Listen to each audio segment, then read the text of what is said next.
Corker, who has basically been feuding with the president, announced he's a no on the tax cut because he's concerned about debt piling up.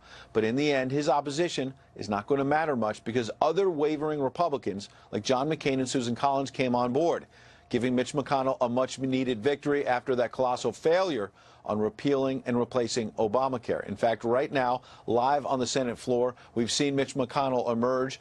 He's walking around right now. They're still counting the votes, but McConnell has indicated that they have at least 50. Then Vice President Mike Pence would be the tie-breaking vote to push forward on tax cuts. Then it heads to a conference committee to work out differences with the House version of this bill. But the bottom line tonight, Kimberly, is whether the vote happens tonight or there's a possibility it will slide into tomorrow, a rare Saturday session for the Senate. Tax cuts in the United States Senate are moving forward, something the president promised and is now delivering on. Kimberly? All right, Ed, thank you so much. Great to see you. Good to see you. Also tonight, the Department of Justice has filed an arrest warrant for Jose Garcia Zarate, the illegal immigrant who was being tried for the 2015 shooting death of Kate Steinle. Zarate, who had been previously deported 5 times, was accused of shooting Steinle with a stolen weapon, then subsequently dumping the gun in the bay and fleeing the scene of the crime. According to U.S. immigration officials, the federal government plans to immediately deport Zarate as soon as he is released from custody. This comes after a jury found Jose Garcia Zarate not guilty of murder, involuntary manslaughter, and assault with a deadly weapon. Zarate was only convicted of being a felon in possession of a firearm, a charge that could result in time served. Following the verdict, President Trump issued a series of tweets, quote, "A disgraceful verdict in the Kate Steinle case. No wonder the people of our country are so angry with illegal immigration.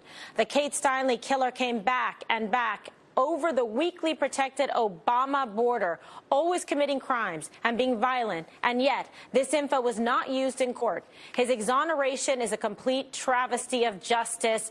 Build the wall." The jury was not told the killer of Kate was a 7-time felon. The Schumer-Pelosi Democrats are so weak on crime that they will pay a big price in the 2018 and 2020 elections.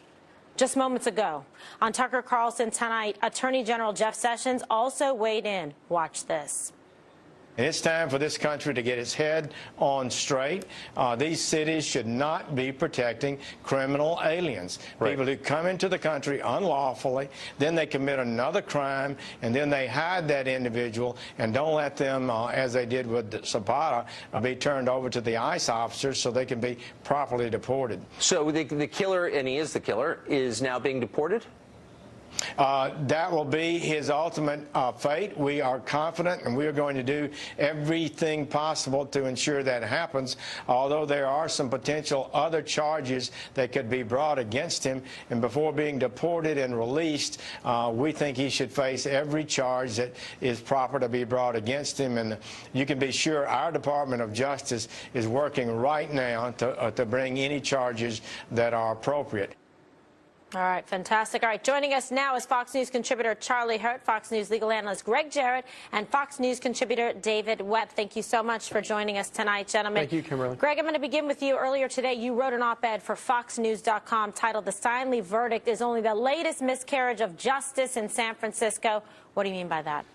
If you look at the history of what juries have done in San Francisco, it goes all the way back to when I was a law student, and 2 blocks away, as I was sitting in class, the mayor of San Francisco and a board of supervisors were gunned down by a guy by the name of Dan White. His lawyers concocted the most preposterous defense I've ever heard of, the so-called Twinkie defense. Right. A diet of junk food led him to be aggressive and violent. The jury swallowed it hook, line, and sinker, and they acquitted him of murder. He was convicted of manslaughter, only did 5 years, and was set free. I mean, there has been a consistent pattern in San Francisco of liberal juries letting people go, notwithstanding the law and the facts. Unbelievable. Well, you know, that case brings back, you know, just frightening memories. And then working as a prosecutor in San Francisco, you could see the juries do some unbelievable things. I didn't even expect, David, that they would do what they did here with this Kate Steinle verdict. It was really shocking. Well, sadly, I think you could have predicted this based on what Greg said. There's a history of this. And it's also a problem in liberal policies, in something that has turned our correction system from punitive into one that is based on excuses. It was your bad upbringing. It was the Twinkie defense. It was something else that caused you to do this. It was someone else that picked up the gun. It was someone else that did this. The fact is they excused the behavior. And look, my heart breaks for this family. A father and a daughter walking along, taking a selfie to wind up dead because someone who should not have been in this country no matter what was on the street in a city that protected him. These aren't sanctuary cities. These are refuge cities. They are refuge cities, and we're in a budget time right now. And the one thing the Trump administration should do is tie conditions to the budgets, to these cities, to the federal monies. And if they don't comply by next Friday, the 8th, when they have to get this through, they should make sure that they keep the money from them if they don't comply with federal law. All right, Charles, so obviously the president very upset, and you see some strong words with the decisive, specific action delineated by our Attorney General Jeff Sessions. This is such, I think, a miscarriage of justice, and I think Sean Hannity was correct when he said last night these sanctuary cities, you know, they have blood on their hands. Oh, absolutely. It's a total travesty of justice.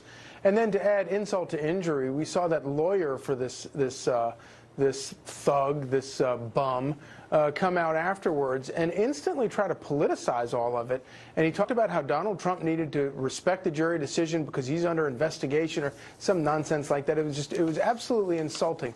But if he wants to politicize it, okay, let's have a political fight about this. And you know, that's what we had in the last election. And Donald Trump won. And the reason that he won is because this is not a 50-50, 55-45 issue. This is like an 80-20 issue. Americans are so sick and tired of this kind of crap out of Washington, out of the federal government failing to do its most basic, essential job, that this is a great issue for Republicans if they want to. And if Democrats want to defend sanctuary cities, defend people like this, defend lawless people from just pouring over the border, committing acts like this, and then getting protected, then fine. Let's have that fight. And you know what? Republicans will win in the next election, and then Donald Trump will win re-election. I'm fine with that. Let's have that. Let's continue to have this political debate if they want to. You know, Kimberly, there's a point to be made here, and I want Americans to pay very close attention to this.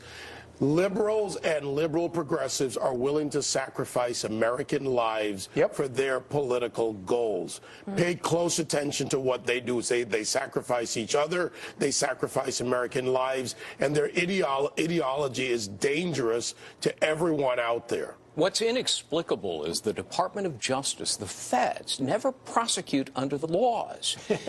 21 years ago, Congress passed a law that said it's illegal not to cooperate with ICE, and yet you have 300 sanctuary cities and counties, San Francisco included, who abuse that law. They ignore that law. And there's another law that says if you harbor or shield somebody who's here illegally, that's a crime, 5 years behind bars. And if somebody dies, like Kate Steinle, as a result of what the city and county did in San Francisco, it's life behind bars. The sheriff who let that man walk out of the jail and kill Kate Steinle should have been prosecuted and should be doing life behind bars. But the feds won't touch it. Jeff Sessions needs to get off his duff. Okay, well, let's see. Definitely a call to arms for Jeff Sessions to do something about this, and also obviously would be in keeping with what the president wants to do. Greg, I'm going to double back with you because California Governor Jerry Brown recently signed a bill designating Moonbeam, remember? California a sanctuary state. Right. Talk to us about that. Well, oddly enough, as restrictive and abusive and illegal as that is, because under the Supremacy Clause, the federal government has the final say and province over matters of immigration, Jerry Brown is thumbing his nose at the law, but San Francisco's is even more restrictive than the state sanctuary policy, and both ought to be prosecuted by the feds. You know, there's a serious and significant, loss of life, and you hear the stories in the news, and you meet the mothers and the fathers and the family members who have suffered at the hands of crimes committed by illegal immigrants who come into this country, revolving door, exhibiting recidivism. repeated crimes, career criminals, and yet it seems like nothing's done about it, David. No, nothing's done about it. And I want to add another context to this liberal policy of open borders, not doing anything about immigration. They're, in effect, creating an underclass in America. When you look at the numbers put out there of illegal aliens, and they are illegal aliens under 18 U.S. Code, not undocumented immigrants, and you look at the education levels, when they come in with low education levels or no education levels, don't even meet high school graduation at a minimum in America, that means that we are creating a segment of this society that is incapable of participating in this society effectively. We're importing poverty, no matter where they come from, whether it's El Salvador, Estonia, Eastern Europe, Asia, or wherever. We are importing poverty, and that is an economically inviable way to go through and have a society be successful. These liberal policies will bring this country down, and when we become the country that no one wants to come to because of these policies, where do their liberal ideologies go? Yeah, well, you know, Charles, is it going to take that long? I mean, you talk about the elections coming up and that the liberals and the Democrats are going to pay for these policies that ultimately can result in loss of life, like we saw with Kate Steinle gunned down. But there is a reckoning coming in 2018 and in 2020. I think there is. But also, you know, let's remember how all of this insanity began in the first place. It began because Democrats couldn't win any fights based on the ideas that they were trying to propose. All of their issues, they couldn't win any of them. And so the only way to do it was to not change their ideas, but to change the electorate. And that's why they went to this open borders policy and this idea of bringing in all of the, as David says, all of these impoverished people that don't necessarily have any skills or anything, but just throw the borders open and then basically treat them as indentured voters so that they could win a high office again. And that's what they've done. And I'm sad to say it's worked brilliantly. They've succeeded beyond, I'm sure, their wildest imaginations. And they made up the differences for Barack Obama both times, and probably made the difference in both of Bill Clinton's elections. And you know, it's really sinister, but it's true. And not until Americans take back their country and fix all of these problems will this mess subside. And yet the people of San Francisco, Kimberly, seem to go along with all of this. We saw that last night with the jury. I mean, this was a clear case of felony murder. California law says, and you know this, California lawyer, if you fire a weapon into an area where people are and somebody dies, that's felony murder. At the very least, it was manslaughter, which is the reckless handling of gun. Even if you buy his argument that it was accidental, that's manslaughter. It's outrageous because it was obviously a total conscious disregard for a human life, behaving in this way, acting with essentially implied malice, conscious disregard of a known risk likely to result in great bodily injury or death. You know? Yeah, but I saw this with San Francisco juries, sadly, and I prosecuted a case in San Francisco and Los Angeles, and it's unbelievable because you can sit there and charge the jury and read the jury instructions, and they have a whole different political bent in terms of how they want to see things come out, and they're thinking more about outcome than following the law. If you want to commit a heinous crime, as I said in my column, San Francisco is the place for you. Right. You'll get away with it. My question to you is this: what if it had been? What would that jury have done if the roles had been flipped and it was a legal American who had shot and killed an illegal, and then this kind of verdict came out? There would be fires on the Embarcadero. There would Fisherman's Wharf. Fisherman's Wharf would be in flames right now. But this is the hypocrisy of liberal ideology. It ignores facts. It ignores the rule of law. It ignores the realities of life.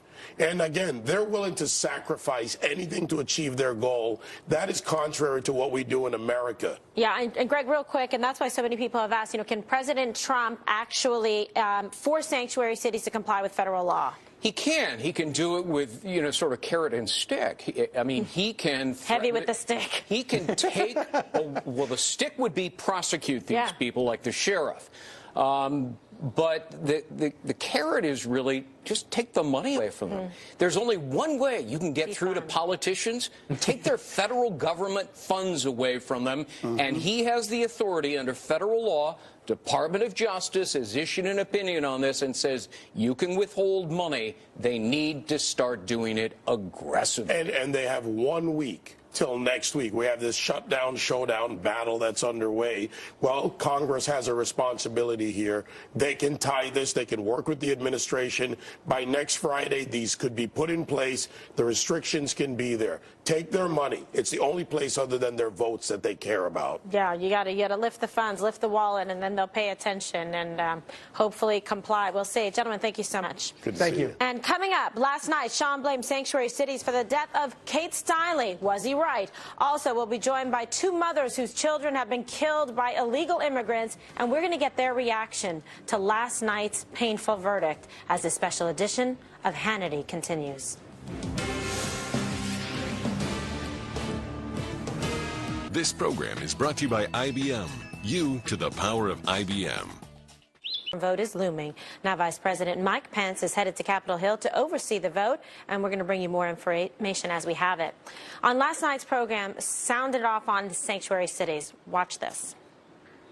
Kate Steinle, killed back in July of 2015, walking arm in arm with her father on a pier in San Francisco, shot and killed by an illegal immigrant, Jose Garcia Zarate.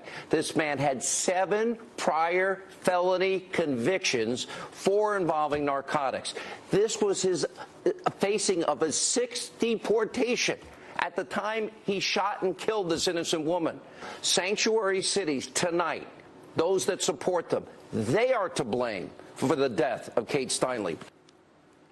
Joining us now are two mothers whose sons have been killed at the hands of illegals. Here with us is Marianne Mendoza. Her son, Police Sergeant Brandon Mendoza, was killed during a head-on collision with an illegal immigrant who was recklessly driving on the wrong side of the road back in 2014.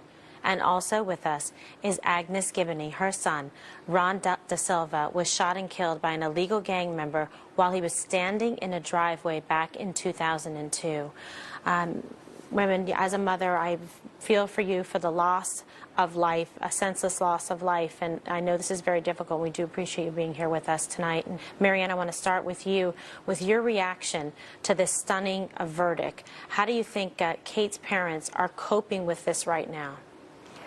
I can't imagine the heartbreak and the failure that they're feeling that this justice system in the United States has dealt them. And, you know, these crimes started at our border. Look at Brian Terry, the Border Patrol agent who was killed, and countless other Border Patrol agents who were killed. It spreads throughout our country, and it's happening to hundreds of thousands of Americans. This isn't just, as awful as it is, this isn't just about Kate Steinle. There are your neighbors and your family and your friends are being affected by illegal alien crime in this country. And we've started, as much as the liberals don't like to hear this, we've started Advocates for Victims of Illegal Alien Crime, which is avac.us, to bring awareness to the American people. And I'm challenging Mitch McConnell to bring Kate's Law and No Sanctuary for Criminals Act to the Senate floor and get those two things passed prior to any discussions about DACA, because both of those bills deal with illegal alien felons, over 500,000 of them in our country, awaiting deportation. This insanity has got to stop. It's really true, and I can agree with you so much. You know, being a former prosecutor and working in San Francisco and the Los Angeles District Attorney's Office, in California having such a large population of illegal immigrants that come in and reoffend all the time. Agnes, do you agree with Sean? Do you think that sanctuary cities killed Kate Steinle? Absolutely. And oh, I'm sorry. Go ahead, Agnes. Yes, I do. It's a direct result of our inept government, the corrupt government, the liberals in the state of California that allowed this to happen.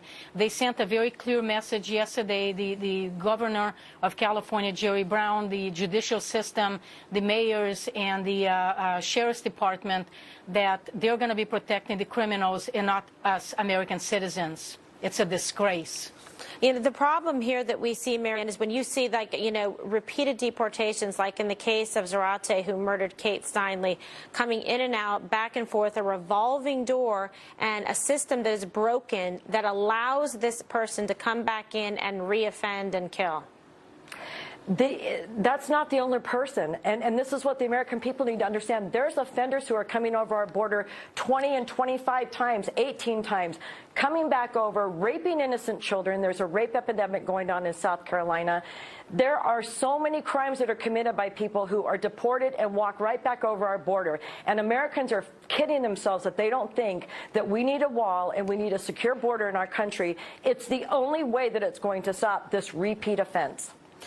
Agnes, why do you think, why should law-abiding Americans tolerate any kind of crime from illegal immigrants? And that's basically what the President of the United States is saying. Why should we tolerate it? Why should the taxpayers, why should the mothers and fathers and sisters and brothers who have suffered unspeakable loss tolerate this type of behavior? We shouldn't. American citizens should not be tolerating this, and they ought to be calling the congressmen and demanding this nonsense to stop. How many lives is one too many? How many lives more are we going to lose? What message did San Francisco send to the rest of the country that you can come to California, you can kill, and you walk free? This is insanity. This needs to stop. I was heartbroken and furious with the system. I'm a legal immigrant myself. We follow the law. And for the first time, I was disappointed with my country. Oh, my goodness. You can only imagine, right? I mean, you are both so brave, such wonderful, beautiful women to come here and to share this with the people out there, the real life, the suffering and disappointment that you have, you know, in your hearts. I can only imagine when you go to bed at night how much you must, you know, miss your boys. Marianne and Agnes, thank you so much for being here with us tonight. Thank you very much. Thank you for having me. And joining us now with more reaction to the shocking verdict in the murder trial of Kate Steinle is America First Action spokesman and senior advisor, former Milwaukee County Sheriff David Clark. Always a pleasure to have you with us. And you must be just so disappointed with what happened here in San Francisco. I know I'm disappointed and disgusted, having been a prosecutor and been First Lady of that city, to see this kind of outrageous miscarriage of justice. Will anything happen to change with this verdict that happened in the debate in this country on sanctuary cities? Not likely, not as long as Congress continues to kick the can down the road on illegal immigration and immigration reform in this country. Look, both sides have been using this thing as a political football, looking for political leverage. There's basically no will on the United States Congress to fix our broken immigration system. The only elected official in Washington, D.C., who understands that this is a crisis and has a sense of urgency about it is President Donald Trump, who campaigned on it. Look, this whole thing is ass backwards. You know, I'd sit there, I listen to the mothers. Kate Steinle's family still can find no peace. And now I hear that ISIS are going to deport this guy. It's too late. Here's what my problem is with them deporting the guy now. I like Jeff Sessions' idea, charge him federally, maybe rack up 10, 15, 20 years where he can sit in a prison, because if they deport him right now, he will be right back in the country because our border is not sealed. For heaven's sakes, seal the damn border. Yeah, seal the border, build the wall, follow the law. These are the problems that we're having, and California is really just a pitiful example of how bad this problem has gotten. And we were speaking earlier in the program about elections coming up. We heard from Jeff Sessions earlier on Tucker's program.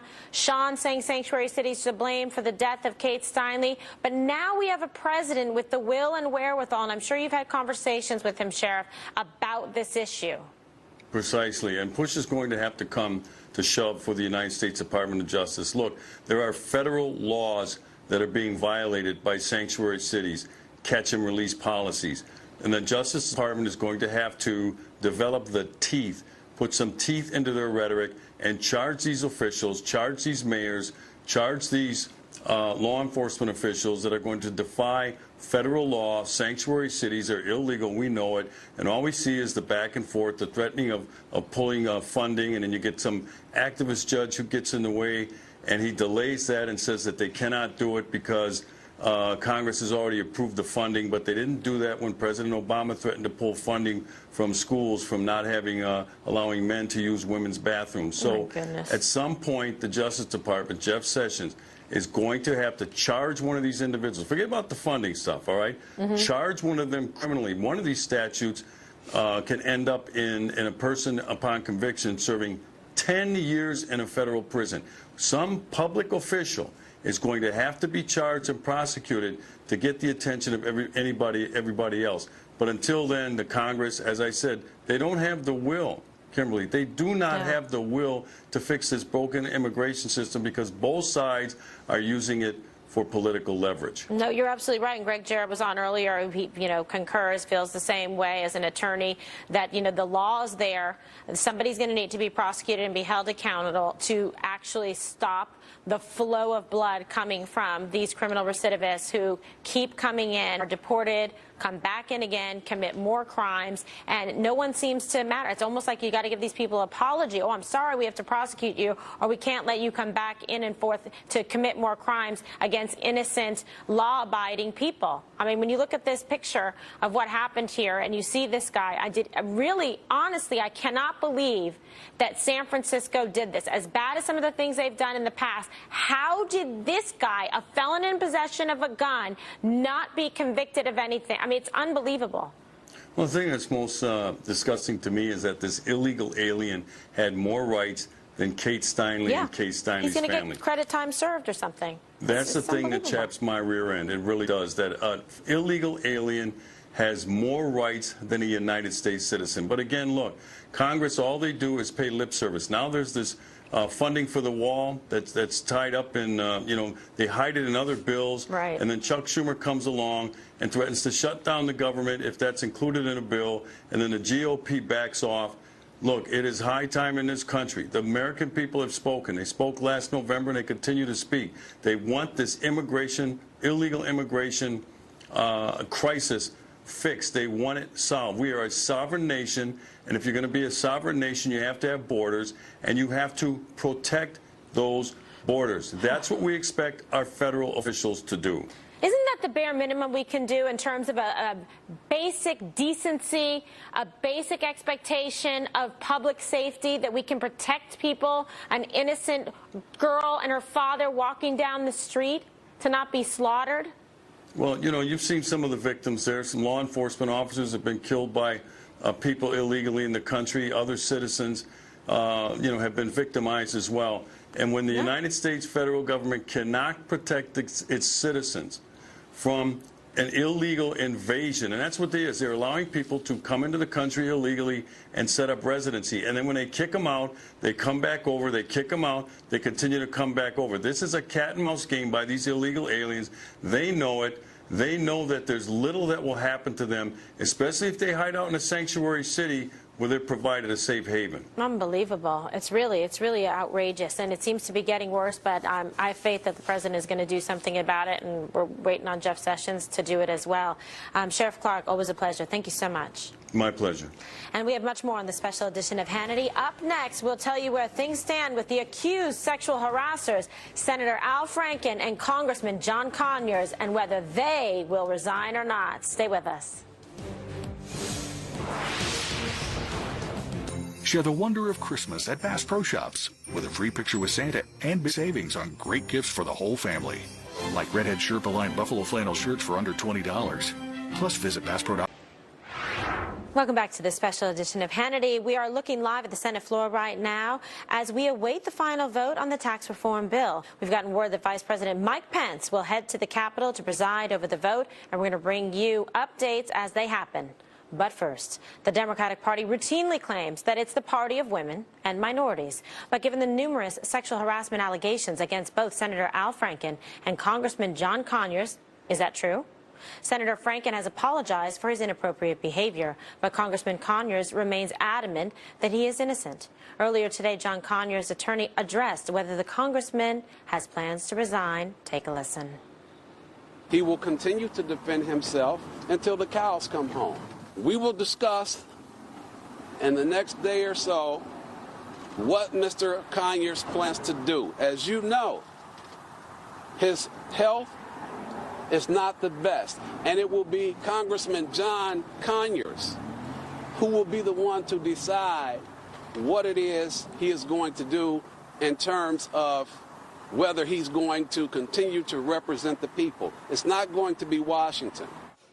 And joining us now with reaction, our Salem Radio nationally syndicated host Larry Elder, Fox News contributor and former Clinton pollster Doug Schoen, and Fox News contributor Deneen Borelli. What a panel we have indeed. Yep. All right. So, Doug, there are growing calls for Conyers to resign. Do you think he should step down? You heard his attorney saying, you know, he's obviously he's elderly. Sure. He's having health problems. He was hospitalized for some stress-related issues. People kept wondering, is it going to happen today? And then you recall, harken back to Nancy Pelosi saying that he's iconic. He was somebody who was a champion for women and minorities. Where do we stand now? Well, I think every Democrat, certainly this Democrat, hopes that he takes the path of least resistance for himself and the party and does resign.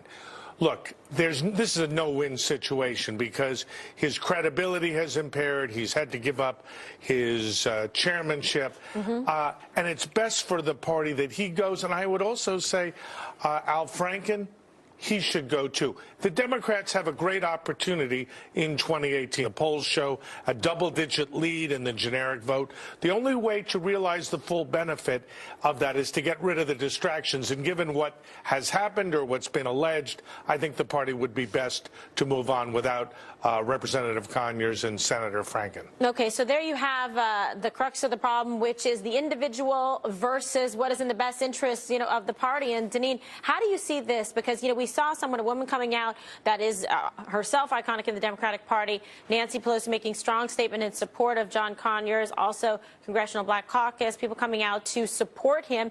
Definitely somebody with a tremendous amount of public service.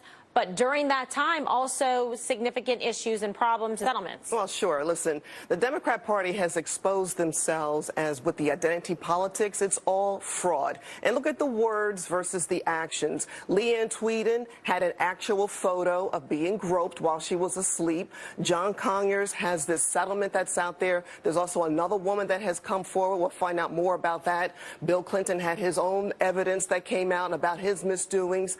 It's all a big fraud. It's all a big front. It's all about votes when it comes to identity politics. They play the race card, they play the child card, they play the woman card, anything to get votes and anything for power. Well, that's the criticism, Larry. You know, they're saying, look, this is a party of hypocrisy, that they claim to hold this banner high above their heads, looking down with disdain at others who are not so, you know, perfect in the way they conduct themselves. Yet look at it now. Look at what's happening.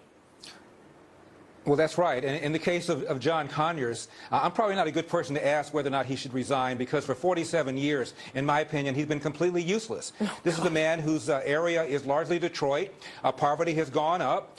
You find the proliferation of children being born without fathers in the home. 25% of kids were born out, black kids were born outside of wedlock 50 years ago when Conyers first came to Congress, and now about 73% of black kids are born outside of wedlock. They don't want vouchers. They want to jack up the minimum wage. That hurts minorities and women who are working part-time, often on minimum wage. They don't even want to think about privatizing Social Security, which a study has shown would disproportionately benefit black workers because they die earlier. So all these policies have hurt black people. Under Obama, for 8 years, the black poverty rate got worse. The wealth gap between the average white household and black household widened. The labor force participation rate for black men got worse. Their policies of tax, spend, and regulation have not worked, and they've disproportionately hurt the very people that they claim they care about, women and minorities. Well, what do you say to this, Deneen? Because, yeah, this is the problem. They really have campaigned, profited in terms of, you know, fundraising, getting money in from a lot of women's groups and minority groups that feel like this is, you know, this is the party that represents us, that we feel protected by, that here's our voice. And yet now look at this. It's been an abysmal failure. And Doug is saying if the party is to continue and try to, you know, prosper and go forward and actually try to take advantage of some opportunities coming up, they may have to say, you've got to go. Well, Larry Elder makes a great point. I mean, look at the urban communities that are run by Democrat politicians that have been in shambles for many, many years, failing public schools, high crime rates. Look at Chicago, for example. Chicago. I mean, listen, the voters need to look at how their communities have not progressed, how their communities have not turned around for many, many years. John Conyers is a perfect example. He's been in office way too long, and he's done nothing really for his community to really turn it around. How do you see it? I see it differently. This next election is going to be a referendum on the Trump administration and its failure to get a lot done. Even if we do get, as I expect, a tax bill, it's an unpopular tax bill. There's control of the House and the Senate both at stake.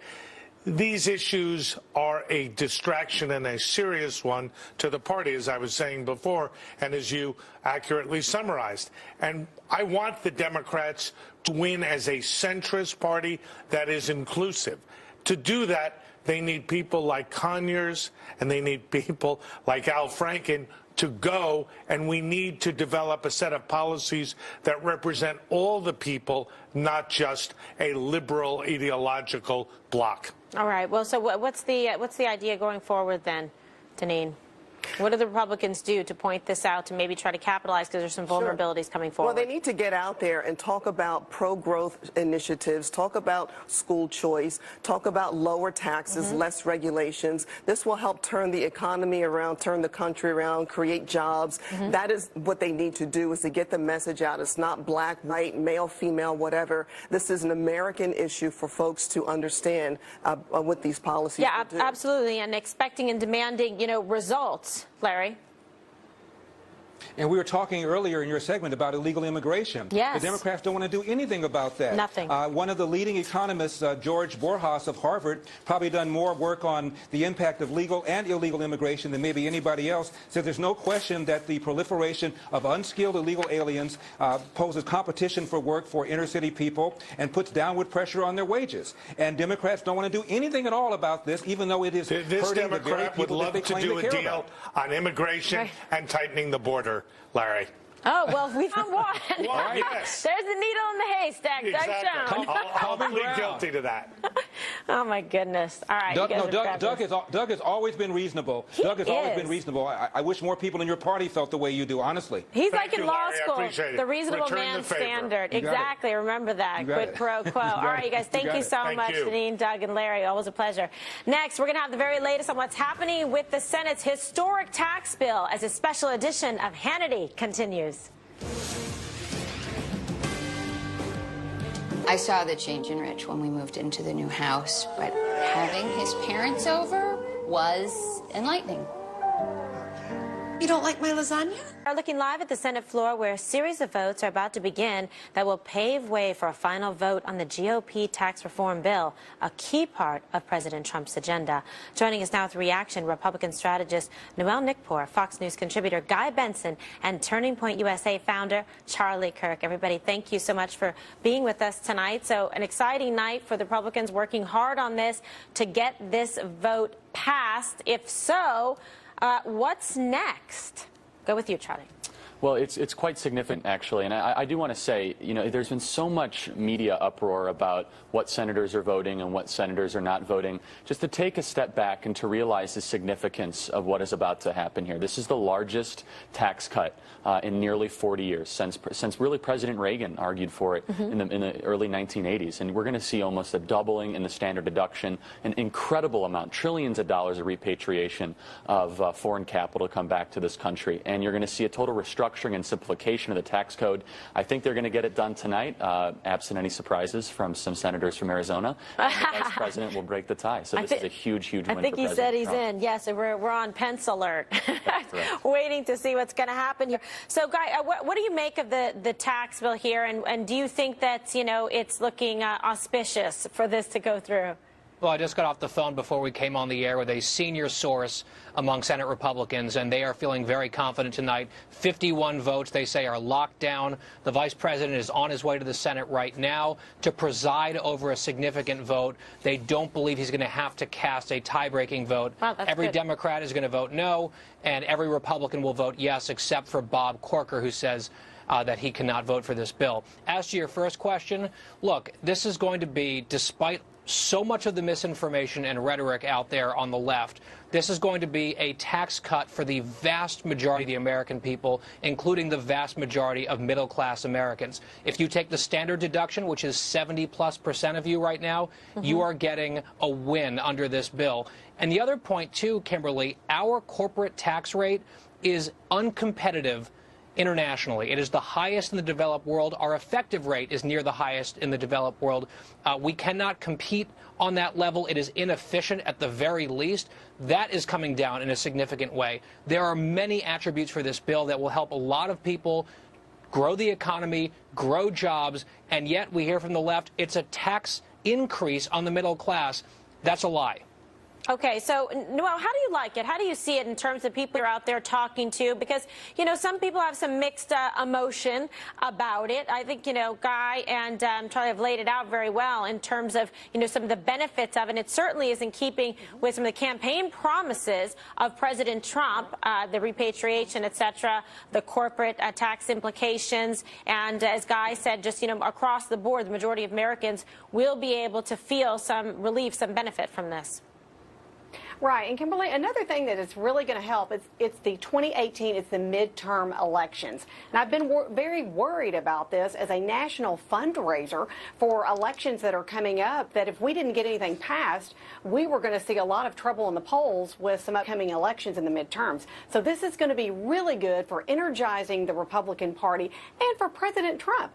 I actually look for President Trump's approval rating to go a little higher because of this. He can check this box off for one of his fulfilled promises. So this is going to be good on so many levels, for the market, for fundraising within the Republican Party, and for the actual people that voted for Trump that wanted good policies like this. They're going to get their promise, and it's going to be good for the American people. We're going to have a great economy.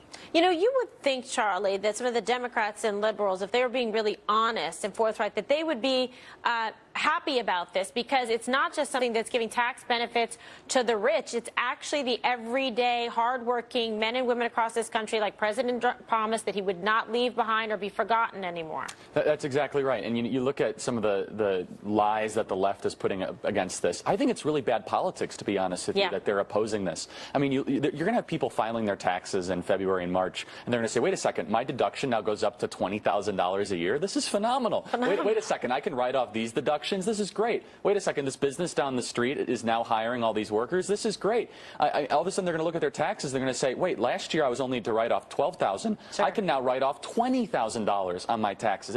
It's going to be an explosion of economic growth. And kudos to President Trump. If you remember, he did that deal with Pelosi and Schumer back in September. It opened up the budget process for this to happen. And now Americans can go into the Christmas season knowing that they're going to have thousands of more dollars in their pocket, and that businesses are going to have trillions of total capital cumulatively to be able to create more jobs in this country. Huge win for the Make America Great Again agenda. I mean, I'm a believer. Listen to Charlie, right, Guy? He's like, he's all in. He's like, deal me in.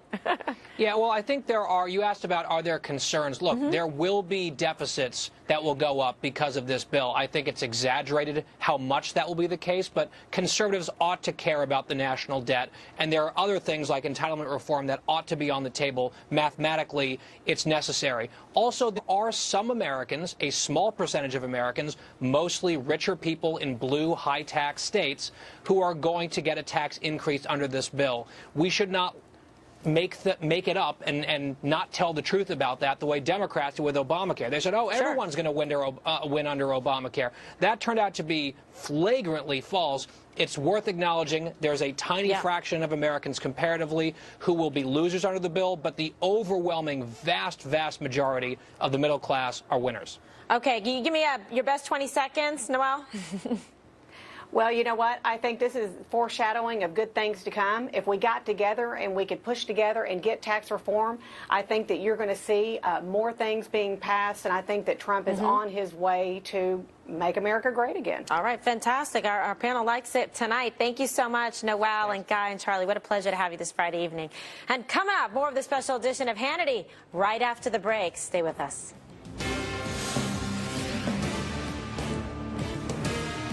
You're wired with 100 billion nerve cells, so when aggravated nerves cause pain, use new Salon Pos Lidocaine Plus.